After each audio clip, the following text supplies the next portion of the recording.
It was 6 p.m. when the door to the room finally opened, and out walked the lead surgeon. Ryu, who had been pacing the hallway like a caged predator, froze the moment he saw him. His chest heaved, every muscle tense with fear and anticipation as he walked toward the surgeon. Lee and Ryu's parents stood, waiting anxiously to hear the news.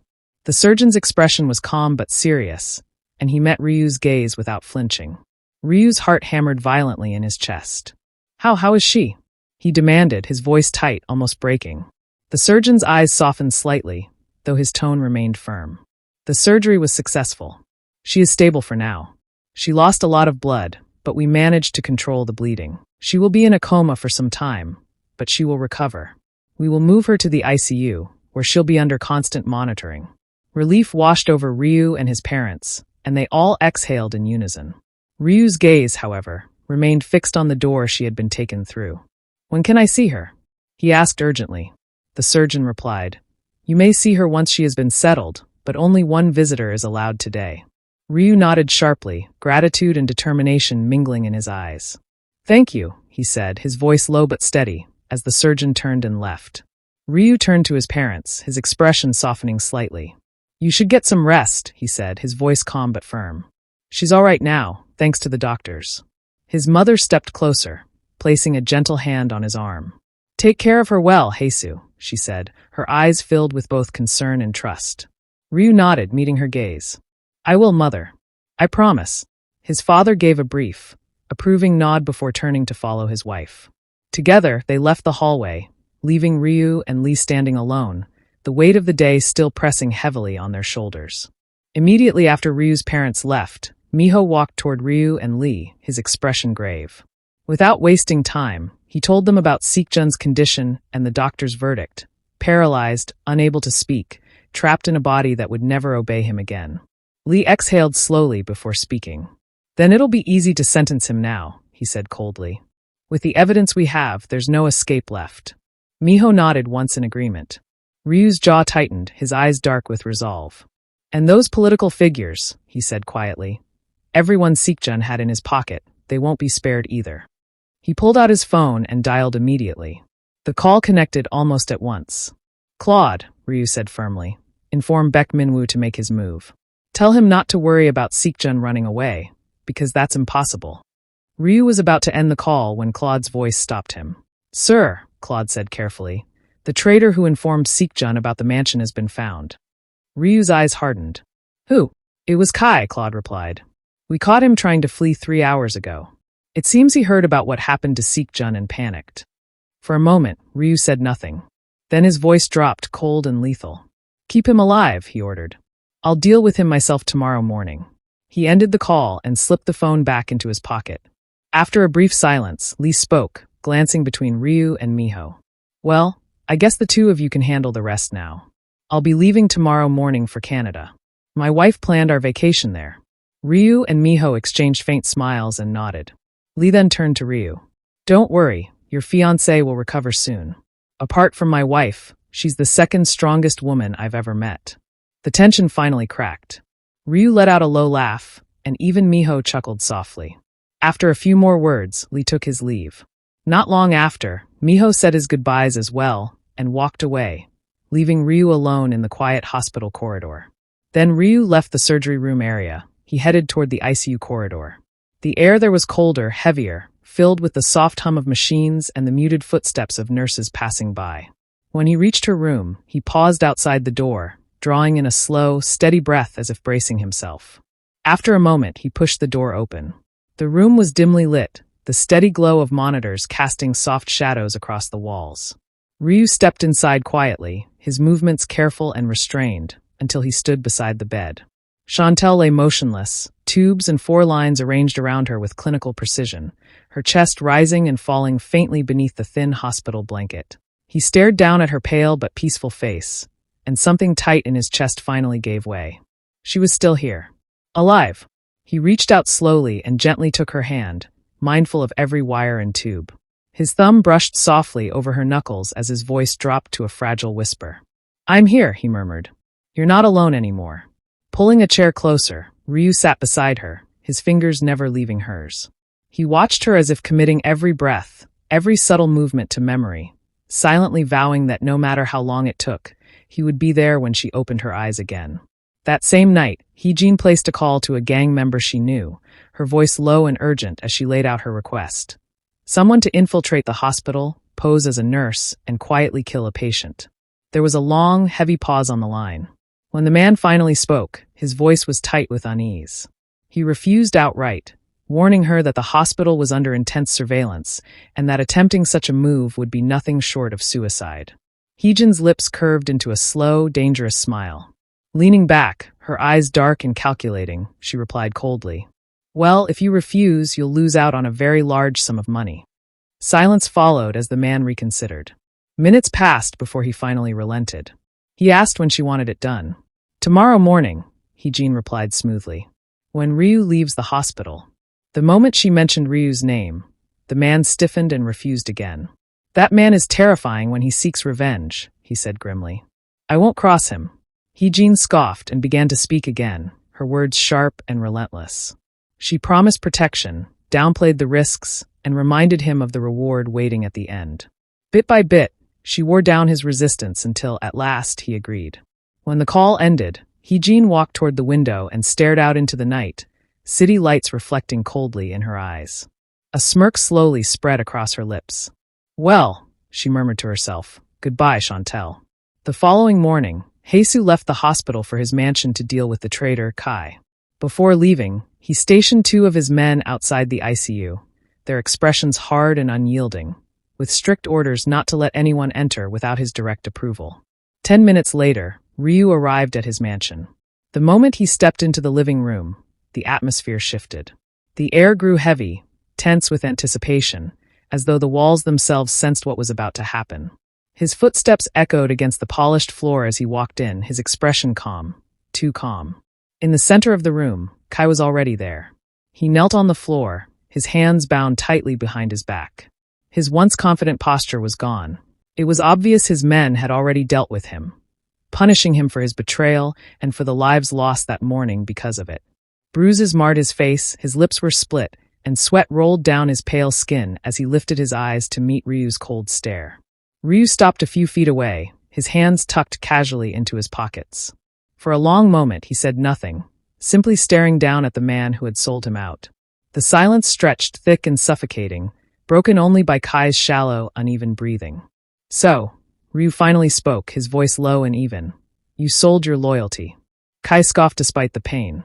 "Seekjun was useless," he spat. "He couldn't deal with you, or that bitch." Ryu slowly crouched until they were at eye level. His gaze was dark, empty of mercy. "Humor me," he said calmly. "Why would you do something like this?" As he spoke, he jabbed sharply at Kai's broken ribs. Kai cried out, a painful groan tearing from his throat. "Talk, Kai." Breathing heavily, Kai glared at him. 5 years ago," he said bitterly, "you killed my brother." His name was Namjoon. Ryu's expression didn't change, but recognition flickered briefly in his eyes. "Your brother raped an innocent woman," he replied coldly. "In my empire, that kind of filth isn't tolerated. I hate filthy people." Kai snapped, fury overriding fear. "You could have sent him to jail, Haesoo," he shouted. Ryu rose to his feet and looked down at him, his voice chillingly calm. "I don't allow filthy people to stay alive." He turned slightly to one of his men. "A gun." The weapon was placed in his hand without hesitation. Ryu looked at Kai one last time. No anger, no regret, no remorse. Then he pulled the trigger. The sound echoed through the room. Kai's body collapsed lifelessly onto the floor. Ryu handed the gun back to the man beside him. "Get rid of the body," he ordered flatly. Without another glance, he turned and walked out of the mansion.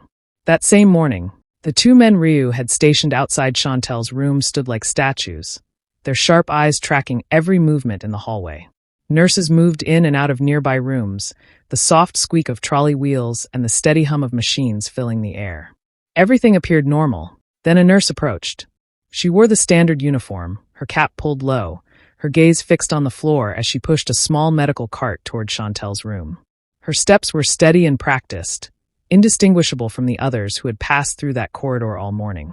"ICU medication delivery," she said calmly, stopping a few feet from the door. One of Ryu's men stepped forward at once, blocking her path. "Authorization," he demanded. She paused. Only a heartbeat too long. before reaching into her pocket and handing over a laminated card. The guard studied it closely, his instincts flaring. "You're not on the morning rotation," the second guard said sharply. "I know everyone assigned to this wing." A subtle tension crossed her face. "There was a last-minute change," she replied. "The patient needs." "Step back," the first guard ordered suddenly. In that instant, her hand shot toward the cart too fast. The guards reacted immediately. One seized her wrist just as her fingers closed around a concealed syringe. The cart crashed to the floor, metal clanging loudly against the tiles. "What?" she gasped, struggling fiercely. The second guard twisted her arm behind her back and slammed her against the wall. The syringe slipped free and rolled across the floor, its contents glinting under the harsh fluorescent lights. Chaos erupted. Nurses shouted. Security rushed in from both ends of the corridor. "Assassin!" one of the guards barked. She tried to breach the ICU. The woman thrashed wildly, her mask slipping as panic replaced composure. "You don't know who you're dealing with," she screamed. "Let me go." Security restrained her swiftly, forcing her to her knees as handcuffs snapped shut around her wrists. As the fake nurse was dragged away, one of Ryu's men pulled out his phone and made a call, his voice calm but deadly serious. "Sir," he reported, "an attempt was made on Madam's life. The attacker has been captured." There was a brief pause. Then Ryu's voice came through the line, low, lethal, and unwavering. "Keep her alive," he said. "I'm coming." Ryu arrived at the hospital with controlled urgency, his dark eyes scanning every detail as he stepped inside. A security guard stationed at the entrance straightened immediately upon seeing him. "Sir," the guard said, his tone respectful but alert. "This way." He led Ryu through the quiet, tense corridors to the room where the fake nurse was being held. The woman sat on a chair beside a table, her hands cuffed in front of her, eyes wide with fear. The moment the door opened, her gaze locked onto Ryu, and a visible shiver ran through her. Ryu walked in slowly, his presence heavy and commanding, then sat in the chair directly opposite her. The faint hum of machines outside the room seemed to fade beneath the intensity of his stare. "Talk," he said, his voice low, sharp, and unyielding. The woman flinched. Jiho had never told her that Heejin wanted Ryu's fiancée dead. "Talk," Ryu repeated, colder this time, leaving no room for hesitation.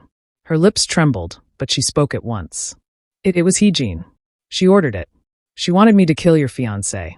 I have proof, the half-down payment, and the conversation she had with my boss, Jiho. Everything is on the phone." Ryu extended his hand without a word. She hurriedly placed the device in his palm, her fingers shaking. He scrolled through the messages, then played the audio recording. As Heejin's voice filled the room, Ryu's eyes darkened as he listened. When the recording ended, the silence felt suffocating. Ryu stood abruptly, the chair scraping harshly against the floor. The woman recoiled, fear written plainly across her face. He didn't say another word. Ryu walked out of the room and headed straight for the ICU corridor. When he reached Shantel's room, he handed the phone to one of his men. "Give this to the police," he ordered calmly. The man nodded and left immediately. Only then did Ryu push the door open and step inside. At Heejin's apartment, panic gripped her like a vice. Jiho hadn't called to ask for the remaining payment, and that could only mean one thing. The person he had sent had failed. Her heart pounded violently as dread settled deep in her chest. Without wasting another second, she rushed into her bedroom and began throwing her belongings into a suitcase. Clothes, documents, cash, nothing was organized. Her hands shook as she packed. She had to leave. Immediately. If she was caught, she would go to prison, and that was not an option. She zipped the suitcase shut with trembling fingers and dragged it toward the door. Just as her hand reached for the handle. Knock. Knock. The sound froze her in place. Her breath caught in her throat as fear crept into her eyes. "This is the police, miss. We know you're in there. Open the door." Heejin's breath hitched. Her fingers tightened around the suitcase handle until her knuckles turned white. Her mind raced, desperately searching for an escape, but it was too late, and jumping out of the window would only mean death. "Open the door now," the voice outside repeated, firmer this time. Her legs felt weak as she moved toward the door. Each step felt like walking toward the edge of a cliff. With a shaky hand, Heejin unlocked the door and pulled it open. Several officers stood in the hallway, their expressions stern and unreadable. One of them stepped forward, holding up his badge. "Heejin," he said coldly, "you are under arrest for conspiracy to commit murder." Before she could speak, hands closed around her wrists, snapping cold metal cuffs into place. "I've been framed," she whispered desperately, her voice breaking. "You have the wrong person." "You have the right to remain silent," the officer interrupted, already reciting her rights as they guided her out of the apartment. Neighbors peeked through cracked doors, their curious stares burning into her skin. As the elevator doors of the floor closed, Heejin's reflection stared back at her, pale, shaken, and defeated. The smirk she once wore was gone, replaced by raw terror. She knew it was over. Ryu would make sure she never walked out of prison again, even if the law only gave her a few years. A month had passed since the chaos that had upended lives across Seoul. In that time, Baek Min-woo, the relentless prosecutor, had meticulously built a case against Choi Sik-jun. Evidence gathered from across continents was compiled, witnesses flown in from different countries, people who had suffered at Sik-jun's hands, ready to testify against him. The weight of justice pressed down, leaving no room for evasion. Sik-jun, having awakened from his injuries, was confronted one night by his own brother, Miho. Standing over him, Miho's gaze was cold, unyielding. Without a trace of compassion, he spoke, his voice flat but cutting. "This is your retribution," he said, letting the words sink into Sik-jun's mind. "You will never speak again. You will never move again. This is your life now." The courtroom itself moved with swift inevitability. The evidence was damning, the testimonies unassailable. When the judgment was finally pronounced, there was no shock, no surprise, only the finality of justice. Sik-jun was sentenced to spend the rest of his life in a special medical institution, where his body would be cared for, but his freedom, and his ability to harm anyone again, was gone. Parole would never be an option. The people who had carried out Sik-jun's bidding were also arrested and sent to prison after being found guilty. As for Kong Jo, who had escaped from South Korea early, he met his end in Vietnam at the hands of Ryu's men who had been stationed there. Heejin, too, faced the consequences of her actions. The court found her guilty of conspiracy to commit murder, sentencing her to 12 years in prison. Yet fate had the last word in a cruel twist. On her way to serve her sentence, she mysteriously died. Whispers swirled about the circumstances, but no one knew the full truth. Justice had been served, in ways both expected and unforeseen, and the chaos that had once threatened to destroy lives was finally contained. One night during the second week of the following month, the ICU was quiet, save for the soft hum of the machines monitoring Shantel's vitals. Ryu sat in the chair beside her bed, his head resting gently against her pillow, holding her hand with a steady, protective grip. Suddenly, he felt a weak squeeze from her hand. Instantly, he straightened, his heart leaping. Shantel's eyelids fluttered open, revealing her blind eyes that now sparkled with clarity and recognition. A small, weary smile spread across her lips. Ryu's own face broke into a smile, the tension and fear of the past weeks melting away in relief. "You're awake," he whispered softly, his voice choked with emotion. Shantel's hand tightened slightly around his, and though her voice was faint, she managed a quiet, "I'm here." Over the following days, family and friends visited her. Ryu's parents came first, their eyes glossy with tears of relief and joy. Miho and his wife paid their respects, bringing gifts and encouraging words, while Lee and his wife also came to check on her, their smiles warm and comforting. Each visit reminded Shantel that she was surrounded by people who cared for her deeply. The next 3 months were tedious, filled with physical therapy, rest, and slow recovery. Though exhausting at times, Shantel persevered, determined to regain her strength. And in the end, through patience and determination, she made a full recovery. The day of their wedding dawned bright and golden, sunlight spilling over the sprawling gardens of Ryu's mansion. Vibrant flowers lined the pathways, their petals catching the morning light, while delicate ribbons fluttered gently in the soft breeze. Family and friends gathered, their hushed whispers mingling with the hum of anticipation. Shantel appeared, radiant in a flowing white gown that hugged her gracefully. The lace was intricate and delicate, brushing softly against her skin. Though her eyes were blind, her smile radiated confidence and joy, reflecting the strength that had carried her through so much. Ryu stood at the altar, perfectly composed yet betraying a subtle tremor of anticipation. The moment his sharp gaze landed on her, it softened, and a small, proud smile tugged at the corners of his lips. Shantel's mother and siblings had flown in for the occasion. They had been told everything that had happened to her daughter. The betrayals, the danger, the near tragedies. Anger and protectiveness burned in her mother's eyes, and she had wanted to confront Seekjun herself. Ryu's mother gently reminded her that justice had already been served, and that Seekjun had paid for his sins. Guided by her mother's gentle hand, Shantel walked toward Ryu, her fingertips brushing the folds of her gown, savoring every sensation. As she reached him, Ryu extended his hand, lifting it to his lips with quiet reverence. Their vows were whispered promises, steeped in history, pain, and enduring love. To protect one another, to stand together through every storm, and to cherish the bond that had survived trials no one could have imagined. When the officiant pronounced them husband and wife, the gardens erupted in applause, cheers echoing across the estate.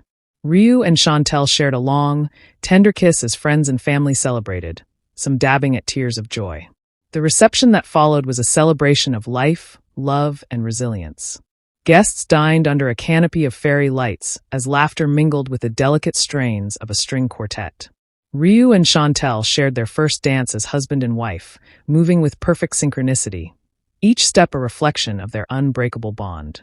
The night overflowed with toasts, dancing, and stories of shared memories, every moment adding layers of joy to the day they had fought so hard to reach. Ryu and Shantel departed for their honeymoon, flying to Singapore to celebrate the beginning of their new life together, free, happy, and finally at peace. They arrived at a secluded tropical island, where turquoise waters stretched endlessly under the silver glow of the moon and soft white sands shimmered gently in the night. A private villa perched on a cliff overlooked the ocean, the scent of salt and blooming flowers mingling in the warm breeze. Ryu carried Shantel from the helicopter, his arms steady, protective, and strong, into the villa. He laid her gently on the bed, his gaze never leaving her face. Though her eyes were blind, Shantel felt the heat radiating from him, the steady rhythm of his heartbeat as he knelt beside her. "I've waited so long for this moment," Ryu murmured, his voice low and husky, brushing against her ear. Shantel shivered at the words, feeling them wrap around her like a warm embrace. Slowly, he leaned closer, nuzzling her neck and whispering soft promises, his hands tracing reverent paths along her arms and shoulders. Shantel tilted her face instinctively, capturing his lips in a tender kiss. Ryu returned it with equal intensity, and for a moment, the world outside ceased to exist. The waves, the wind, the night, leaving only the two of them, heartbeat against heartbeat, breath mingling in the quiet room. Hours passed in quiet intimacy, their touches gentle yet electric. Shantel's fingers mirrored his, running over him with warmth, trust, and devotion. Every touch, every whispered word, spoke of survival, passion, and the certainty of a love that had been tested by fire. As dawn broke over the horizon, spilling the first rays of sunlight across the room, Shantel rested her head on his chest, her fingers tracing the line of his jaw. "I'm glad Kong Jo took me from Seekjun," she whispered softly. "Otherwise, I would never have met you." Ryu smiled, pressing a gentle kiss to her forehead. "I'm thankful too," he murmured, voice full of warmth and certainty. "For him double-crossing me, it led me to you." He paused, letting the words settle between them, then held her closer. "Shantel, I love you. Always. No one, nothing can ever change that." She lifted her head slightly, her lips brushing his in a soft, lingering kiss. "And I love you, Ryu," she replied, her voice filled with conviction and emotion. "No matter what comes, I'll always be yours." The world outside began to awaken with the morning light, but inside the villa, nothing existed beyond the warmth of each other's embrace, the certainty of their love, and the promise of a lifetime together. Thank you so much for watching this series to the very end. Your support truly means a lot. Don't forget to like, comment, and subscribe. Let's subscribe and hit 1K subscribers together. Turn on the notification bell so you don't miss future stories on this channel. Until next time, thank you for being part of this journey.